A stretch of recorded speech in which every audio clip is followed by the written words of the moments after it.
Assalamualaikum warahmatullahi wabarakatuh. Semangat pagi semuanya teman-teman, apa kabarnya? Kembali bersama saya dengan Irwin Suprisa Sugeng di channel Lapak Dosen. Ini untuk pertemuan ke-14, pertemuan terakhir ya untuk mata kuliah statistik probabilitas. Di pertemuan ke-14 ini kita akan membahas mengenai distribusi F ANOVA. Kita pembahasan lebih kepada klasifikasi dua arah, rumus dua arah tanpa interaksi, dan juga rumus dua arah dengan interaksi. Kemudian langkah-langkah pengujian hipotesis, dan juga beberapa contoh-contoh kasus yang akan dibahas nantinya ya. Oke, ini kita lanjut aja langsung kepada pembahasannya. Saya buka slide dulu. Oke.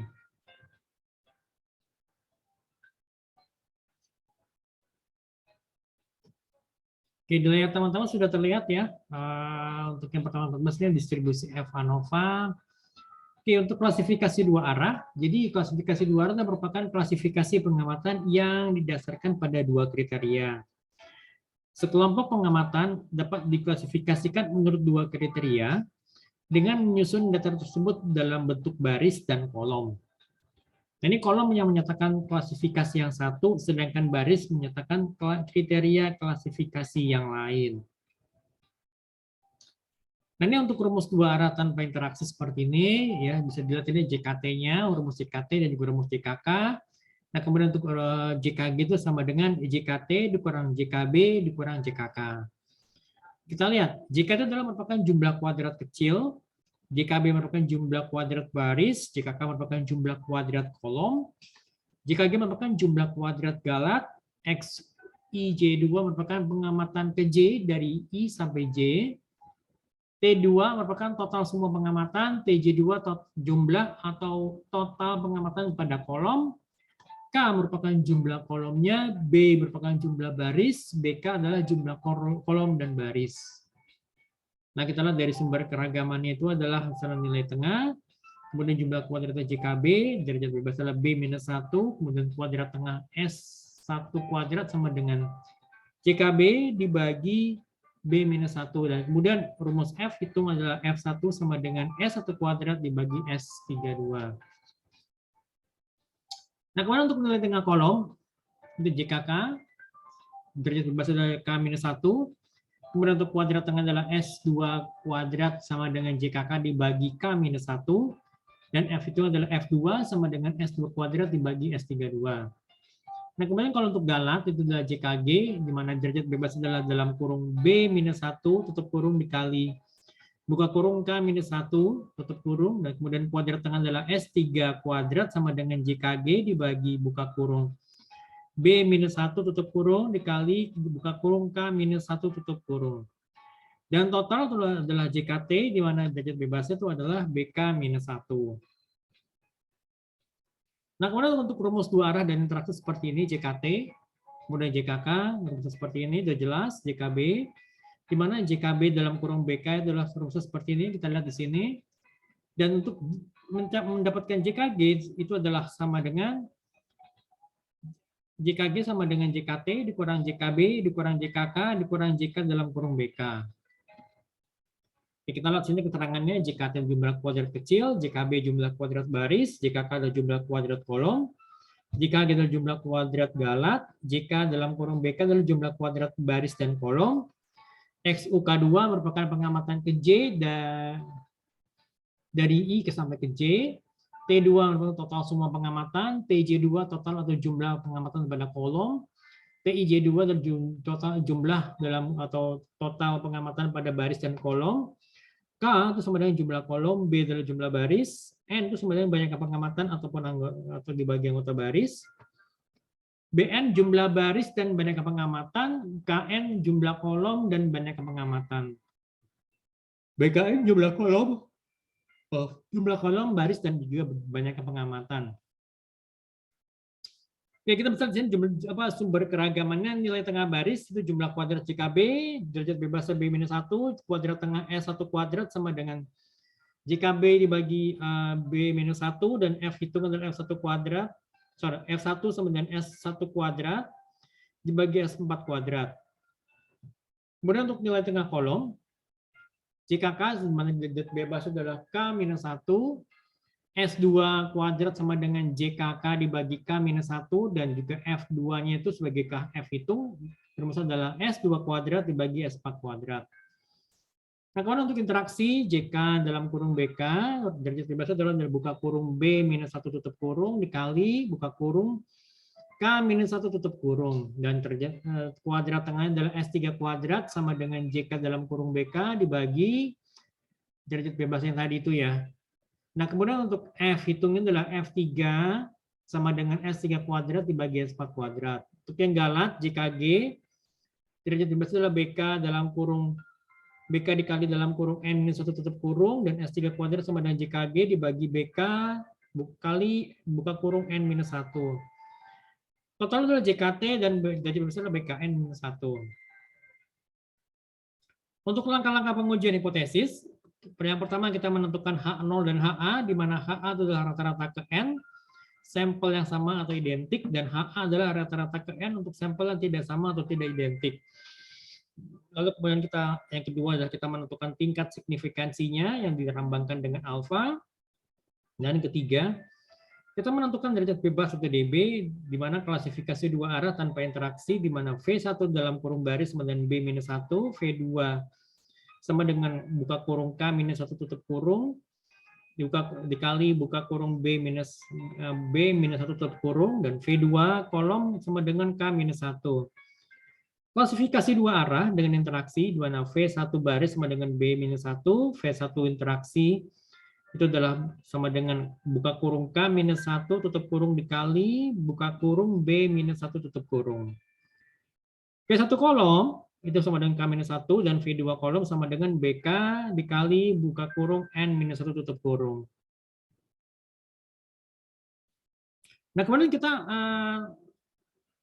lakukan lagi yang keempat adalah kita menentukan wilayah kritis, itu F table-nya, di mana F itu lebih dari buka kurung alfa, V1 dan V2. Dan untuk yang kelima, kriteria pengujian H0 diterima jika F0 itu kurang dari sama dengan F table. Dan H1 diterima apabila F1 itu lebih dari F table. Kemudian kita menentukan nilai hitung dilihat dari rumus F hitung, dan di ketujuh kita mengambil keputusan, ya kan? Apakah F dilihat dari tabelnya di sini dari grafik, dan juga yang ke-8 kita mengambil kesimpulan. Jadi pernyataan hipotesis yang diterima. Oke, kita lihat sini sebagai satu contoh kasus. Ini adalah mahasiswa manajemen melakukan penelitian mengenai program penurunan berat badan dengan beberapa metode berdasarkan usia pasien. Nah, data dapat dilihat di tabel sebagai berikut ya. Jadi di mana kita lihat sini ada di kolom sebelah kiri adalah usia di bawah 20 tahun, kemudian dari 20 sampai 40, dan usia di atas 40 tahun. Nah, kemudian untuk penurunan berat badan ini dibagi ada 4 metode. Jadi kita lihat misalnya di kolom pertama ini metode 1, ya kan, metode 2, metode 3, dan metode 4 gitu kan. Oke. Jadi kita dalam menentukan taraf nyata 1%, maka kita uji ada berapa perbedaan yang signifikan untuk penurunan program berat badan berdasarkan metode dan usia pasien. Oke, kita lihat di sini untuk yang hipotesisnya, hipotesis ANOVA kolom, di mana H0 itu sama dengan U1 sama dengan U2 dan U3, jadi tidak ada perbedaan nyata antara rata-rata hitung dari kategori metode.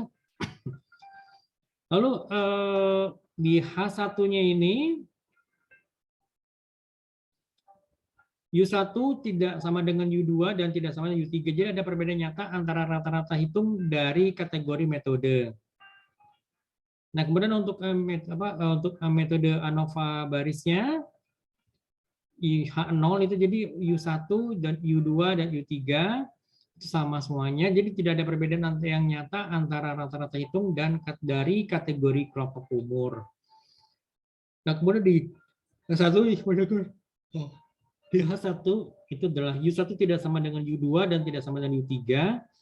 Jadi ada perbedaan nyata antara rata-rata hitung dari kategori kelompok umur. Oke, kita lihat sini taraf nyata itu adalah alfa sama dengan 0,01 dan derajat bebas adalah V1 baris, itu adalah 3 dikurang 1 sama dengan 2, dan V1 kolom itu adalah 4 kurang 1 sama dengan 3. Jadi V2 dalam V2 adalah 4 dikurang 1 dikali dalam kurung 3 kurang 1, jadi sama dengan 3 kali 2 sama dengan 6. Nah, kemudian untuk darah kritis, kita lihat sini F tabel kolom pada alfa 0,01 di mana DB sama dengan DB1 sama dengan 3 dan DK2 sama dengan 6 itu adalah 9,78. Dan F tabel baris pada alfa 0,01 dan DB1 sama dengan 2 dan DK2 sama dengan 6 itu adalah 10,92. Oke, kita lihat di sini ya untuk total barisnya. Total angka pada barisnya ya. Jadi kan jadi totalnya adalah 5 tambah 6 tambah 2 tambah 3 sama dengan 16 kan gitu ya. Jadi kan 2 tambah 7 9, 9 tambah 5 itu adalah 14, 14 tambah 3 sama dengan 17 dan demikian seterusnya gitu. Oke, kita lihat sini untuk yang nilai hitungnya jumlah kuadrat total atau JKT itu sama dengan 35,67 dari mana? Di sini sudah jelas rumusnya. Nah, kemudian jumlah kuadrat baris JKB sama dengan 0,17 dan kemudian jumlah kuadrat kolom itu sama dengan 9,67. Nah, kemudian kita hitung nih jumlah kuadrat galatnya, di mana JKG itu sama dengan JKT dikurang JKK dikurang JKB sama dengan 35,67 dikurang 0,17 dikurang 9,67 sama dengan 25,83. Nah, kemudian untuk kuadrat tengah barisnya KTB-nya itu adalah KTB sama dengan JKB dibagi R-1, jadi 0,17 per 2 sama dengan 0,085. Kemudian untuk kuadrat tengah kolomnya itu sama dengan JKK dibagi K-1 sama dengan 9,67 dibagi 3 adalah 3,223. Oke, kita lihat untuk nilai hitungnya, nilai hitung sini untuk kuadrat tengah galat atau KTG. Itu rumusnya adalah JKG dibagi dalam kurung R-1 tutup kurung dikali buka kurung K-1 tutup kurung sama dengan 4,305. Nah, kemudian F hitung baris. F hitung sama dengan KTB dibagi KTG sama dengan 0,01974 dan kolom F hitung kolom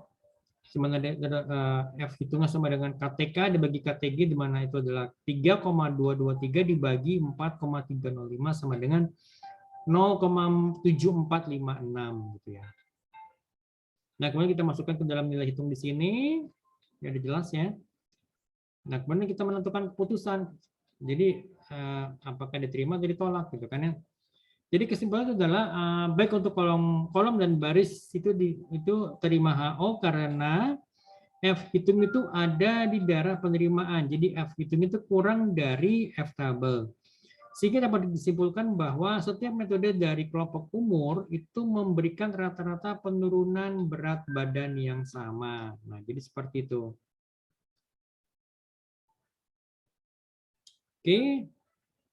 Oke, teman-teman kalau ada yang bertanyakan bisa hubungi ke saya atau nanti bisa bisa lewat Japri atau juga mau langsung ke WhatsApp saya atau mau di grup juga boleh, silakan ya. Oke, itu aja sekian dari saya untuk pertemuan ke-14 kali ini, dan saya juga mengucapkan terima kasih kepada teman-teman semuanya sudah mempercayakan saya untuk mengajar teman-teman mata kuliah statistika dan probabilitas untuk semester ini ya. Oke, saya juga mohon maaf apabila kalau mungkin ada hal-hal yang kurang berkenan di hati teman-teman, mungkin kalau ada yang kalau ada penjelasan mungkin yang masih kurang serak di hati teman-teman, atau mungkin ada kata-kata atau perbuatan ataupun hal lain mungkin yang kurang serak ya di hati teman-teman semua, saya mohon dibukakan pintu maaf yang sebesar-besarnya gitu ya. Oke, sukses untuk teman-teman kalian semuanya untuk ujian akhir semesternya, UAS-nya ya. UAS akan dimulai minggu depan dan kita bertemu lagi semester depan ya. Oke, assalamualaikum warahmatullahi wabarakatuh.